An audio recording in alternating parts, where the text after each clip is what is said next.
All right. Following these instructions says, here is square ABCD with diagonal BD drawn. Construct a circle centered at A with radius AD. If I do that, centered at A with radius AD, the circle is going to be like this. So it's really helpful to do this with pencil, and the lighter you can make your circles, the less crazy your eyes are going to get while you are doing these constructions. All right, done. Construct a circle centered at C with radius CD.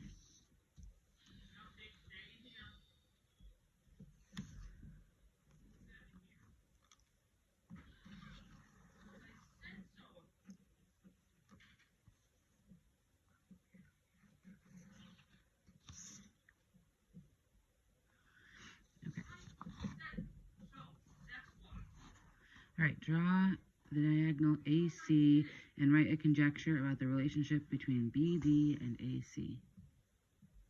I'm going to draw the diagonal AC.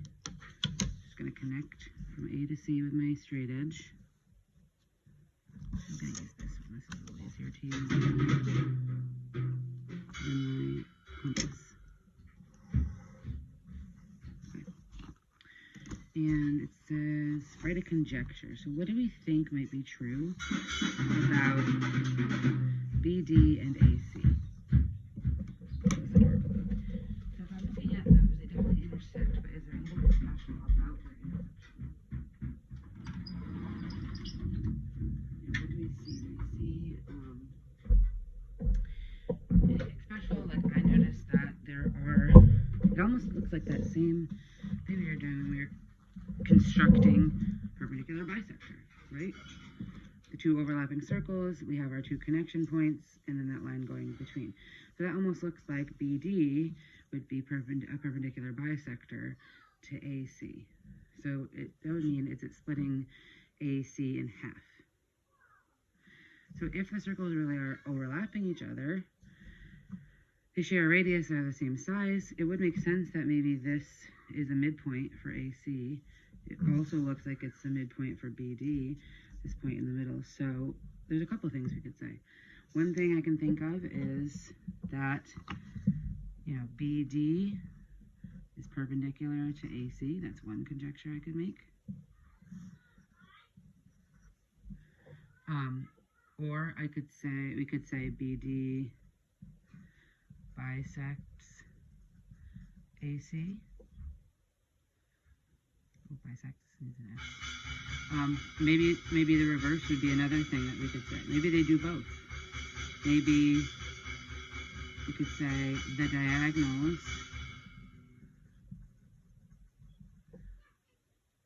are perpendicular bisectors of each other. So a conjecture is just something that we think is true, but we haven't proved yet. So any of those things could be things that you were thinking of that might be true. Okay. D, label the intersection of the diagonals point E and construct a circle centered at E with radius EB. So I want a circle centered at E with radius EB. That's not, I didn't expect the right one here, hang on.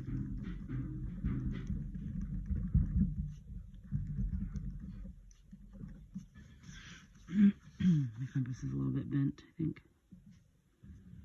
Might be why my construction of my square didn't come out perfect. There we go.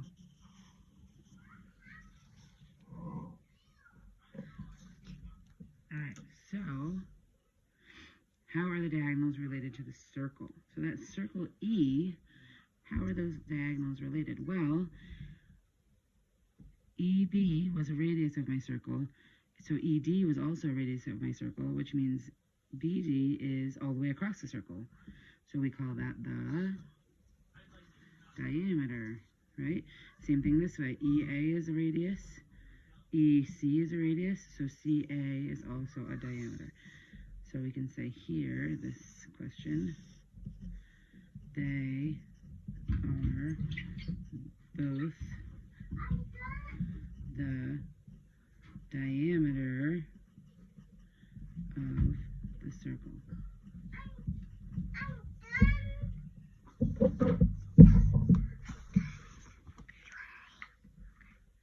Alright, next. Use your conjecture and straight edge and compass moves to construct a square inscribed in the circle. Inscribed means the square has to be inside the circle. All of the corners have to be on the circle. Corners on the edge of the circle.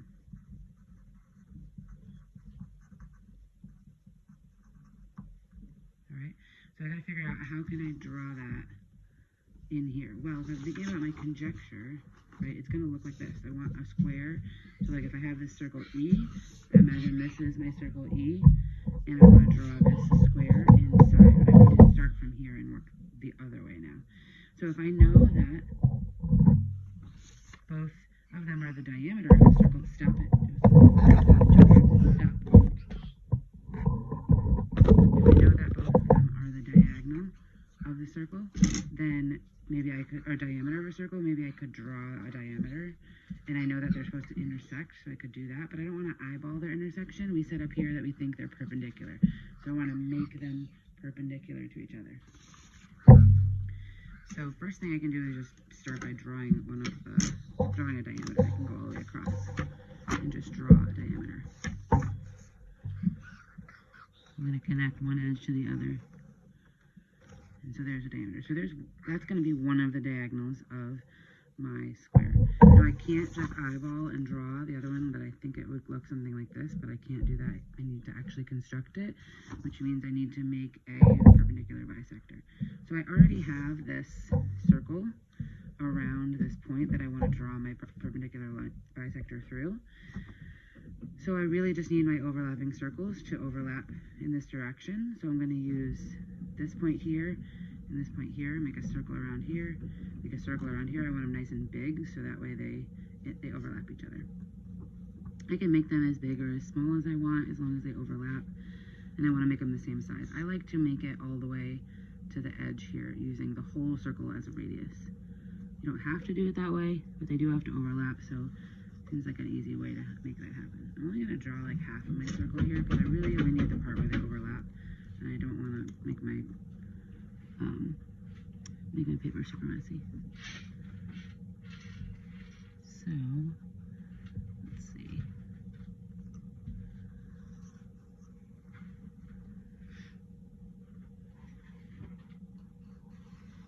Okay. So I've got intersecting lines there. Turn it this way so you can see it. I'm going to connect this with my straight edge. This is not the best ruler, but it'll do. So I'm going to connect here, and here. Hopefully, I kind of drew that blindly. Perfect. It went through. Now I have two diagonal lines that are perpendicular. So this is going to be the other two corners of the square. So in order to finish my square, I just have to connect these points. So I'm going to go from here to here.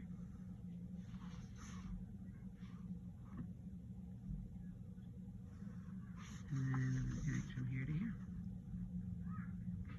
If I did a good job, it should perfectly be a square.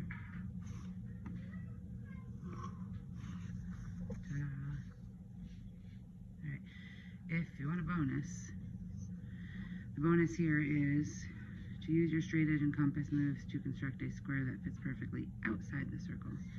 So you would want a square that goes outside with the sides, I guess essentially the sides would be touching, so it would be like this, it would touch. So if you can figure out how to do that, I will find a prize for you. You're more than welcome to try. Alright, so hopefully that made sense. Thanks for watching. Please message me with any questions, and good luck on your practice.